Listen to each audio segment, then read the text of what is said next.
Pero meron akong promise sa'yo, Joy. Dahil fifth month na rin natin, gusto kong sabihin sa'yo na wala na akong plano tumingin sa iba. Hindi na ako na-attract or hindi na nila nakukuha attention ko. Yung mga iba nakikita akong babae. Ikaw na lang laging gusto kong nakikita. Kaya huwag ka mag-alala.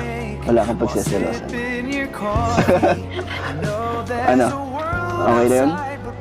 So parang maging kampante ka na. Kung sakaling baka may isip ka na pag hindi tayo magkasama, di ba, iba yung kung ano yung ginagawa ko. So yun yung gusto ko, magkaroon ka ng peace of mind na ikaw lang, sapat na. Ba't kita ko ng tawa, Joy? Grabe naman ang emotional na sinabi ko sa'yo, tapos tatawanan mo lang.